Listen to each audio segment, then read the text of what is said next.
मैं आपको एक बहुत ही खास कहानी सुनाती हूँ। यह कहानी है मोआना की। शुरुआत में हमें एक छोटी सी बच्ची दिखाई देती है जिसका नाम है मोआना। उसकी दादी अम्मा बच्चों को कहानी सुना रही थी। वे बता रही थी कि एक समय ऐसा था जब सिर्फ समुद्र हुआ करता था। उसी समुद्र में इस दुनिया की देवी का जन्म हुआ जिनका नाम था तेफिटी। उनका दिल एक प्राणमणि था। यह प्राणमणि बहुत खास था क्योंकि इसी प्राणमणि की वजह से पूरी दुनिया का निर्माण हुआ। पेड़ पौधे, पहाड़, नदी नाले, सब कुछ इसी मणि की वजह से हमें मिला। लेकिन उस समय कुछ बुरी शक्तियां भी थी। उन्हें लगने लगा कि अगर वे तेफिटी का प्राणमणि चुरा लें तो वे सर्वशक्तिमान बन सकते हैं। इसीलिए बहुत से बुरे लोगों ने इस मणि को हासिल करने की कोशिश की। उनमें से एक हमारा हीरो माउई था और सिर्फ वही एक था जिसने तेफिटी का प्राणमणि हासिल कर लिया। लेकिन प्राणमणि निकालते ही अचानक हर तरफ अंधकार छा गया। जैसे किसी इंसान के अंदर से जान निकल जाए तो वह मर जाता है, बिल्कुल वैसे ही प्राणमणि के निकलते ही हर चीज खत्म होने लगी। जो थोड़ा बहुत बचा था वह भी धीरे धीरे मुरझा रहा था। माउई की कहानी यहाँ खत्म नहीं होती। जब वह प्राणमणि चुराकर भाग रहा था तब कुछ और बुरे लोग उसके रास्ते में आ गए। उन्होंने माउई पर बहुत बुरी तरह हमला किया। माउई घायल होकर समुद्र में गिर गया। उसका दिव्य शूल और वह प्राणमणि भी समुद्र में कहीं गायब हो गए। प्राणमणि के जाने के बाद बुरी शक्तियां हर तरफ फैलने लगी। समुद्र के जीव मरने लगे, जंगलों के जानवर खत्म होने लगे। हमारी बहुत सी पीढ़ियों को यह दर्द झेलना पड़ा। दादी अम्मा कहती थी, मुझे पूरा यकीन है एक दिन आएगा जब कोई समुद्र की गहराइयों में जाकर तेफिटी का प्राणमणि ढूंढेगा, समुद्र को पार करके माउई को अपने साथ लेकर आएगा और प्राणमणि वापस लौट आएगा। उसके बाद सब कुछ ठीक हो जाएगा। कुछ समय बाद छोटी मोआना समुद्र के किनारे घूमने चली गई। असल में मोआना समुद्र की बहुत शौकीन थी। समुद्र के साथ खेलना, उसके अंदर जाना उसे बहुत पसंद था।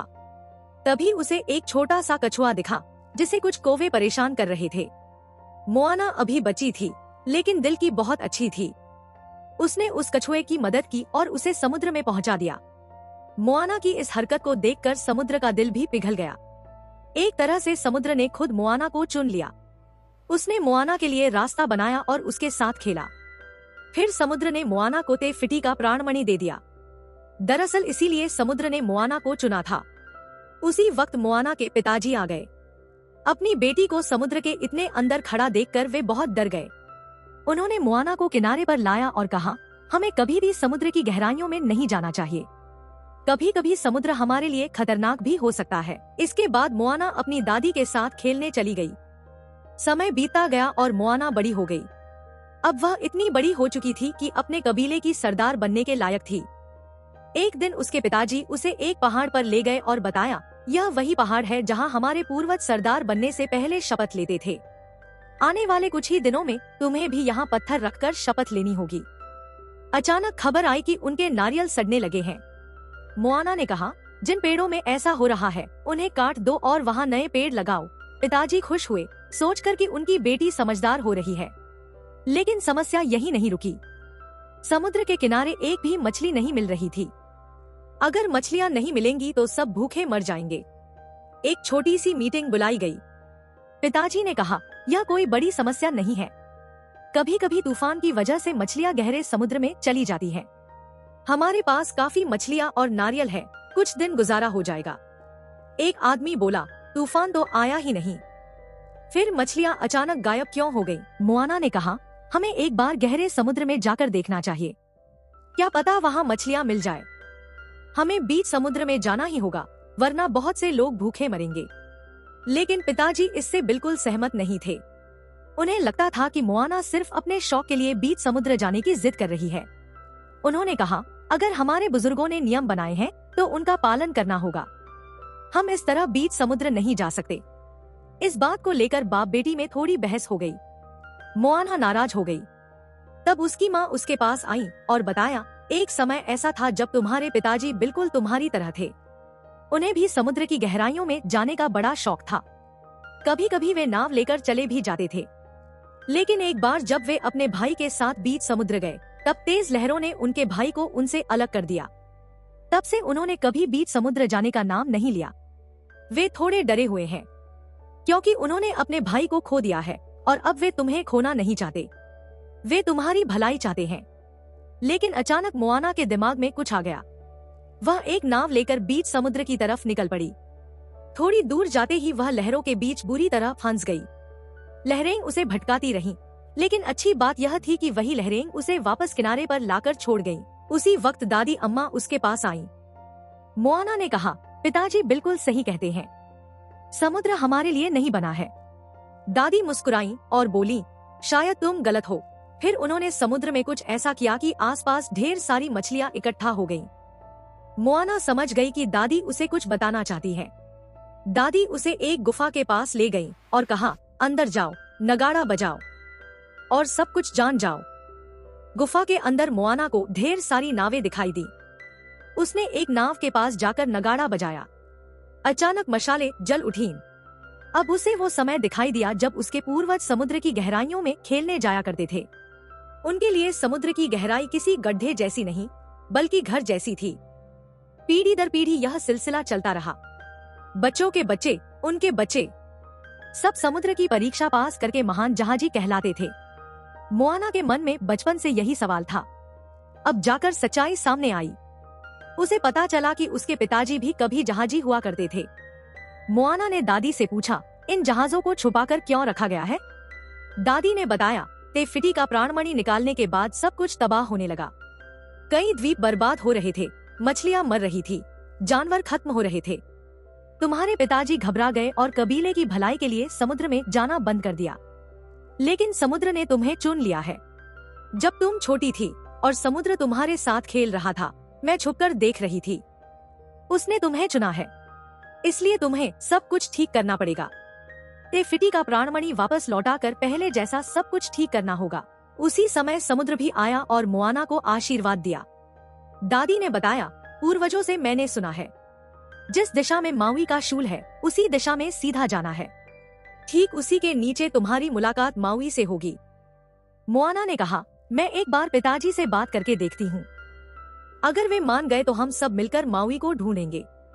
वह पिताजी के पास गई और सारी बात रखी, लेकिन उनके अंदर डर बैठा हुआ था। उन्होंने कहा, यह सब बस कहानियां हैं, जो तुम्हारी दादी सुनाती रहती है। मोआना बोली, नहीं, यह सब सच है।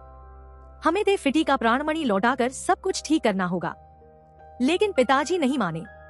इसी दौरान अचानक दादी अम्मा की तबीयत बहुत खराब हो गई। वे बिस्तर पर पड़ी आखिरी सांसें ले रही थी। आखिरी बार उन्होंने मोआना से कहा, तुम जाओ, मेरी फिक्र मत करो। मोआना प्राणमणि लेकर गुफा में गई, जहाँ जहाज रखे थे। वहाँ से एक जहाज लेकर समुद्र की तरफ निकल पड़ी। लहरों में वह बुरी तरह फंस गई। जब आँख खुली तो खुद को एक द्वीप पर पाया। सबसे बुरी बात यह थी कि उसकी नाव टूट चुकी थी। मोआना को बहुत गुस्सा आया और उसने अपना गुस्सा समुद्र पर निकाला। लेकिन जब उसे पत्थरों पर कुछ आकृतियां दिखाई दी, तो वह समझ गई कि समुद्र ने उसे सही जगह पहुंचा दिया है। यहाँ उसकी मुलाकात माउई से हुई। माउई कई सालों से इसी जगह फंसा हुआ था। मोआना ने कहा, मैं तुम्हें ही ढूंढ रही थी। तुमने ते फिटी का प्राणमणि चुराया था। अब मेरे साथ चलो और इसे वापस लौटाओ। माउई ने साफ मना कर दिया, बालिके, अब मेरा रास्ता अलग है। मोआना जिद करने लगी तो माउई ने उसे एक छोटी गुफा में कैद कर दिया। लेकिन मोआना को वहाँ से बाहर निकलने का रास्ता मिल गया। वह बाहर निकली तो देखा कि माउई उसकी नाव लेकर भाग रहा है। मोआना पीछे पड़ी। समुद्र भी उसका साथ दे रहा था। तभी बीच समुद्र में काकामोरा की गैंग आ गई। ये लोग प्राणमणि हासिल करने आए थे। दिखने में छोटे थे, लेकिन लड़ने में बहुत खतरनाक। उन्होंने मोआना और माउई पर हमला किया और मोआना के गले से प्राणमणि चुरा लिया। मोआना आसानी से नहीं मानी। वह उनके जहाज पर चढ़ गई, लीडर को लात मारी और प्राणमणि वापस ले लिया। काकामोरा फिर हमला करने वाले थे कि माउई ने उनकी नाव तबाह कर दी। दोनों वहाँ से निकल गए। माउई ने बताया, यह प्राणमणि बहुत खतरनाक है। एक बार मैंने इसे हासिल करने की कोशिश की थी। मेरा बहुत बुरा हाल हुआ। मेरा दिव्य शूल भी छिन गया। मैं दोबारा इन चक्करों में नहीं पड़ना चाहता। लेकिन अगर तुम चाहती हो कि मैं मदद करूं, तो पहले मुझे मेरा दिव्य शूल चाहिए। वह मिलेगा तमातोआ के पास, जो एक राक्षस है। दोनों एक बड़े गुफा के पास पहुँचे, जो पहाड़ के नीचे बना था। माउई ने चेतावनी दी, यह बहुत खतरनाक हो सकता है। मोआना फिर भी तैयार थी। मावी ने अजीब सा दरवाजा खोला और अंदर कूद गया। मोआना भी बिना डरे कूद गई। नीचे पहुंचकर मावी ने बताया, तमातोआ वो राक्षस है जो समुद्र की खास चीजें इकट्ठा करके रखता है। मेरा शूल बहुत खास था, जरूर उसके पास होगा। तुम्हें उसका ध्यान भटकाना होगा ताकि मैं शूल ले सकूं। मोआना ने अजीब कपड़े पहने और शोर मचाया। तमातोआ डिस्टर्ब हो गया और मोआना पर झपटा। उसी बीच मावी पीछे से अपना दिव्य शूल हासिल कर लिया। दोनों जल्दी बाहर निकल आए। नाव पर लौटकर मोआना ने पूछा, आखिर तुमने प्राणमणि क्यों चुराया था? मावी ने बताया, मेरे कबीले में कोई मुझसे प्यार नहीं करता था। मेरे लोग मर रहे थे। मैंने सोचा प्राणमणि की वजह से वे ठीक हो सकते हैं। बस अपने कबीले का प्यार पाने के लिए मैंने यह कदम उठाया। लेकिन प्यार पाने के बजाय मैं खुद बुरा बन गया। अब जो गलती हुई है उसे ठीक करूंगा। लेकिन ते फिटी के रास्ते में एक दीवार है जिसकी सुरक्षा एक लावा राक्षस करता है। पिछली बार मैं हार गया था। तुम्हारा जाना खतरनाक हो सकता है, इसलिए मुझे यह काम अकेले करना होगा। मावी प्राणमणि लेकर उल्लू बनकर दीवार के पास गया। लावा राक्षस ने फिर हमला किया। मावी जानता था कि इससे जीतना आसान नहीं। कोई और रास्ता भी नहीं था। जब रास्ता खाली दिखा, मोआना आगे बढ़ने को बोली। मावी ने मना किया, लेकिन जैसे ही वे नजदीक गए, राक्षस ने उन्हें दूर फेंक दिया। मावी हार मान गया और मोआना से हाथ जोड़कर अलविदा कहकर चला गया। अब मोआना अकेली रह गई। उसने समुद्र को बुलाया और प्राणमणि वापस लौटा दिया। वह बहुत उदास थी। तभी आत्मा बनकर दादी अम्मा आई। उन्होंने कहा, तुम यह कर सकती हो। इतनी जल्दी हार मत मानो, मत भूलो, तुम्हारे पूर्वज जहाजी हुआ करते थे। मोआना को पूर्वजों की झलक दिखाई दी। उसका हौसला बढ़ गया। वह फिर समुद्र में गई और प्राणमणि वापस ले आई। उसने ठान लिया कि अकेले ही ते फिटी को उसका प्राणमणि लौटाएगी। लेकिन लावा राक्षस दीवार को पूरी तरह ब्लॉक किए खड़ा था। मोआना ने पूरी कोशिश की, लेकिन राक्षस ने समुद्र में हमला किया और नाव पलट गई। जब राक्षस मोआना पर झपटने वाला था, तभी मावी वापस आ गया। उसने राक्षस पर हमला किया। मावी ने कहा, मैं उसका ध्यान भटकाऊंगा। तुम मौका मिलते ही दीवार पार करो। मावी ध्यान भटकाता रहा।